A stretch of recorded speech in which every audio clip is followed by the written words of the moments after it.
ഞാൻ അന്നേരം പറഞ്ഞാണ് ഇങ്ങനെ വരണ്ടാന്ന്. നമുക്ക് വേറെ അല്ലാണ്ട് എത്രയോ വഴികളുണ്ടായിരുന്നു. അവൻ്റെ വണ്ടി എടുത്തോണ്ട് വന്നപ്പോ വരാം. നീ ഇതിപ്പോ ഇങ്ങനെ വന്നോണ്ടല്ലേ.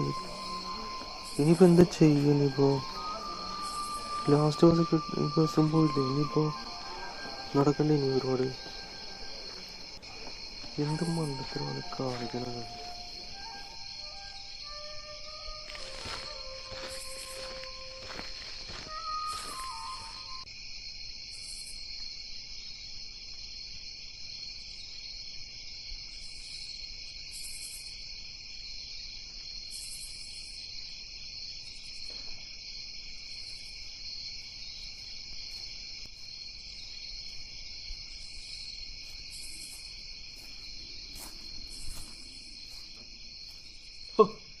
എത്ര നേരമായി നടക്കുന്നു, ഒരു ടാക്സി പോലും കിട്ടുന്നില്ലല്ലോ. എടാ, നമുക്ക് ഈ പ്രോഗ്രാം ക്യാൻസൽ ചെയ്താലോ? എന്തോ എന്നൊരു കാര്യം ചെയ്യും, ഇത് ചോദിക്കോ? ഞങ്ങൾ ഇനി വേറെ അടിച്ചു പൊളിച്ചത് നോക്കും. അടിച്ചു പൊളിക്കോ അറിയത്തില്ലല്ലോ എന്താ ഉള്ളത്. അളിയാ ഉള്ളതുകൊണ്ടോണം പോലെട്ടാ. എടാ, ഇപ്പൊ തന്നെ സമയം 9:30 ആയി. ഇനി ഒരു ടാക്സിയെ കിട്ടി അങ്ങ് എത്തുമ്പോഴേക്കും എന്താ നിനക്ക് ഷോക്ക് അടിച്ചാ?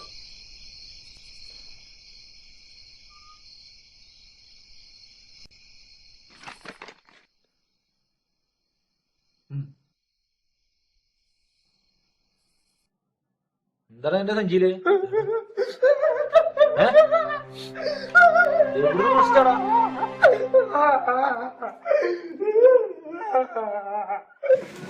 അടിച്ചു മാറ്റി കിടന്ന മോന്നോ? ഇവനൊന്ന് വീട്ടിൽ കയറ്റാൻ പോളി. നീ വേഗം തുറന്നു നോക്കിയേ.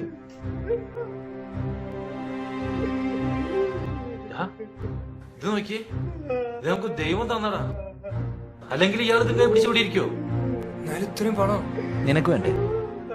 നീ എന്തായാലും ഇവിടെ നിൽക്കണ്ട, സ്കൂട്ടായിക്കോ. ആ ശരിയാ.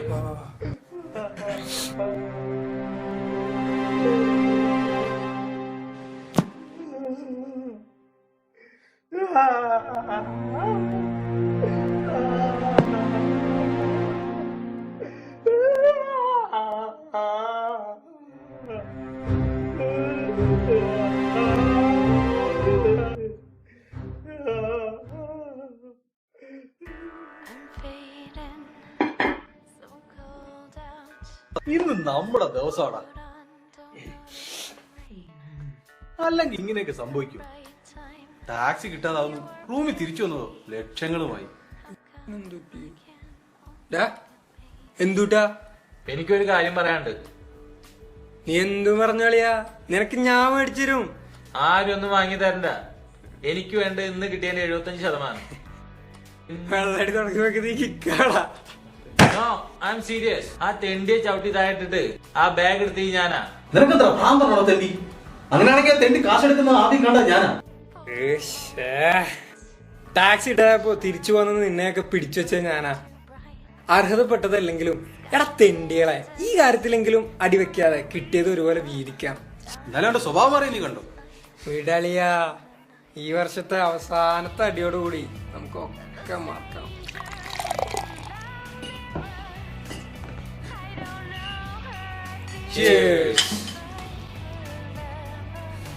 എടുക്കടാ.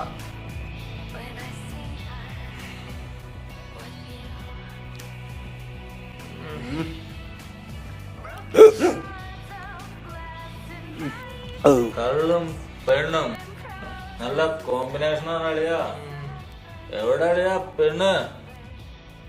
അതൊക്കെ അറേഞ്ച് ചെയ്തിട്ടു തടകും. പിന്നെ ഷെയർ വയ്ക്കുമ്പോ ഒരു കാണാ പറയുന്നു. എനിക്ക് ഒന്നും വേണ്ടേ, നീ അതിന്റെ 75% എടുത്തോ. നീ ഇതുവരെ 70% വിടില്ലേടെ.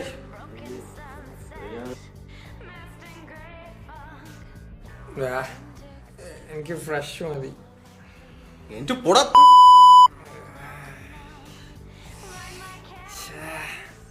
ഉള്ള പിടുത്തും പോയി. അപ്പൊ എല്ലാവർക്കും happy new year. Happy new year.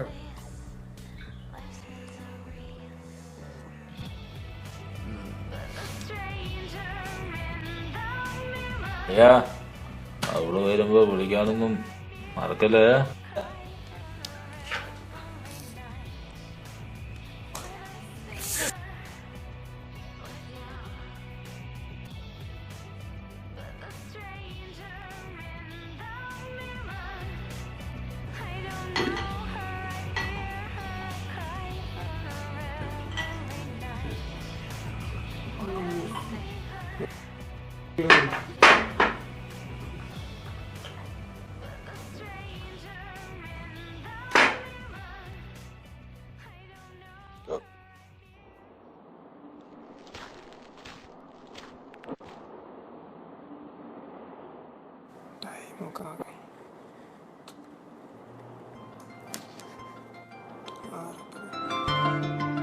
Hello, ആ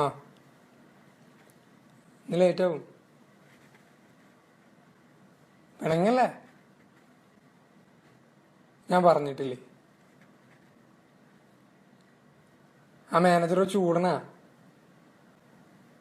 വിളിക്കാം, വീട്ടിലെത്തിയിട്ട് വിളിക്കാന്ന്. ഓക്കെ ഓക്കെ, ശരി.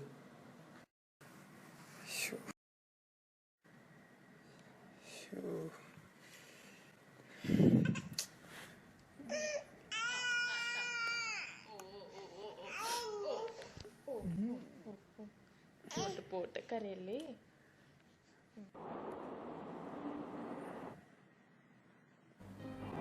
മോനെ, എന്റെ ഒരു ബാഗ് ഇവിടെ എങ്ങാനും കണ്ടോ നീ? ചേട്ടൻ എവിടെ വെച്ചേ?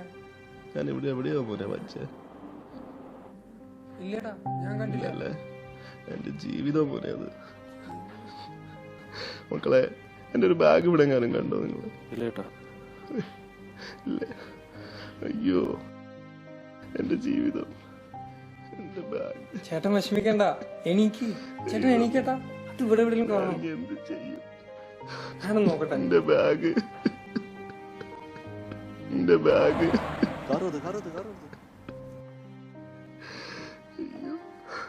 എന്ത് പണിയാ മാവ കാണിച്ചത്? ഏയ് ഏയ്, എന്താ കാണിക്കണേ? പിടിച്ചു വലിക്കല്ലേ, പതുക്കെ കൊണ്ടുപോ. എന്റെ ബാഗ്, എന്റെ കേറ് എന്റെ ബാഗ്, എന്റെ ബാഗ്, എന്റെ ബാഗ്. എന്താല്ലേ മനുഷ്യന്റെ ഒരവസ്ഥ. കൊണ്ടുപോയത് ബന്ധുക്കളാന്ന് എന്താ അത്ര ഉറപ്പ്? വിഷമിക്കുന്ന നിങ്ങൾ അവരെ ഒന്ന് തടയാൻ പോലും ശ്രമിച്ചില്ലല്ലോ. അല്ലാതിപ്പോ ബന്ധുക്കളാണെങ്കിലോ? അല്ലെങ്കിൽ തന്നെ നമ്മളതിന് ആവശ്യമില്ലാത്ത പുലിവാല പിടിക്കണേ. സഹതപിക്കാൻ എല്ലാവർക്കും അല്ല ചേച്ചി, ഈ കാലത്ത് ഒരു പ്രശ്നത്തിലകപ്പെട്ടാലേ ഊരി വരാൻ വലിയ പാടാ.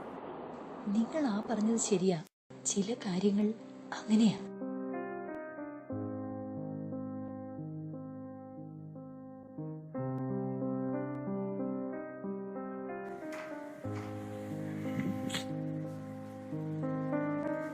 സമയം പോകുന്നതല്ലാതെ ഇവിടെ നിന്ന് ടാക്സി കിട്ടുമെന്ന് എനിക്ക് തോന്നണില്ല.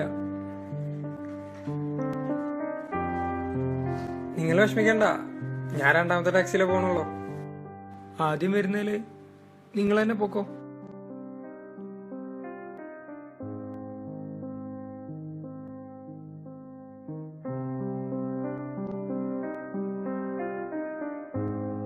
ഇവിടെ കണ്ട് നല്ല പരിചയം, പക്ഷെ ഓർമ്മ കിട്ടുന്നില്ല.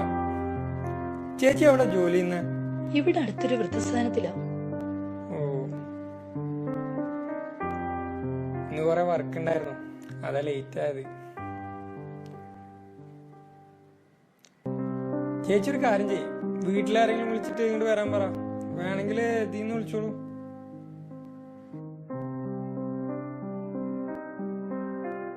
നേരെ വൈകിയതുകൊണ്ടാണോ വിഷമിച്ചിരിക്കുന്നത്?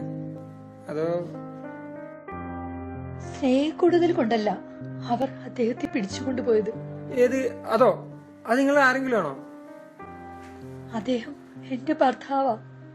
അദ്ദേഹത്തിന്റെ ഒപ്പ് വേണം കുടുംബസ്വത്ത് ഭാഗം വയ്ക്കാൻ. എന്നിട്ടെന്താ ചേച്ചി ഒരു തടയുന്നത്? ഞങ്ങൾ വളരെ സന്തോഷത്തോടെ ജീവിച്ചതാ വേദി, അല്ലാതെ എന്തു പറയാനാ. ഒരു ന്യൂ ഇയർ തലേന്ന് അദ്ദേഹം മോളുടെ കല്യാണ ആവശ്യത്തിന് കാശെടുത്ത് തിരിച്ചു വരുമ്പോൾ എവിടെയോ വെച്ച് മറന്നുപോയി. അതോടെ മാനസിക നില തെറ്റി. ഹോസ്പിറ്റലിലൊന്നും? കുറച്ച് വൈദ്യന്മാരെ കാണിച്ചു. പിന്നെ അതിനേക്കാൾ ആവശ്യം പട്ടിണി മാറ്റുക എന്നുള്ളതായിരുന്നു. വീട്ടുജോലിയൊക്കെ ചെയ്ത് ഞാൻ എന്റെ മോളെ എങ്ങനെയോ കെട്ടിച്ചു വിട്ടു.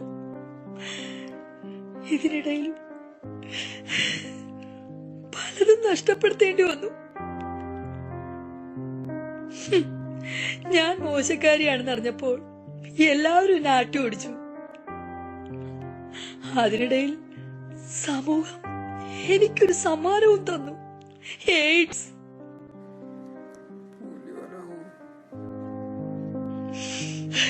എനിക്ക് വാശിയായി. തന്ന സമ്മാനം എന്നെ തേടി വരുന്നവർക്കും വീതിച്ചു കൊടുക്കണമെന്ന്. മനസ്സിലായില്ല. അപ്പൊ ഇപ്പോഴും ഇല്ല. അവസാനം തേടി വന്നത് ഒരു ചെറുപ്പക്കാരനാണ്. അവൻ ആദ്യമായിട്ടാണെന്ന് എനിക്ക് മനസ്സിലായി. എല്ലാം കഴിഞ്ഞപ്പോൾ അവൻ ചോദിച്ചതിലും കൂടുതൽ പണം തന്നു. പക്ഷേ ഇപ്പോഴും ഞാൻ അവനെ ഓർക്കുന്നതിന്റെ കാരണം അതുമാത്രമല്ല, എല്ലാവരും എന്നെ പുച്ഛത്തോടെ വീശി എന്ന് വിളിച്ചപ്പോൾ അവൻ മാത്രം എന്നെ ചേച്ചി എന്നാ വിളിച്ചത്. അതെല്ലാം കഴിഞ്ഞില്ലേ ചേച്ചി?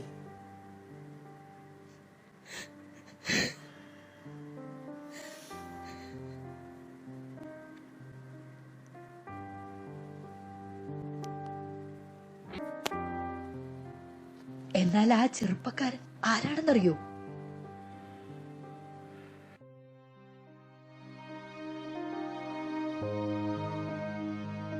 ഒരിക്കലും സംഭവിക്കില്ലെന്ന് നമ്മൾ കരുതുന്നത് ചിലപ്പോൾ ഒരു നിമിഷം കൊണ്ട് സംഭവിക്കും. അതാണ് ജീവിതം.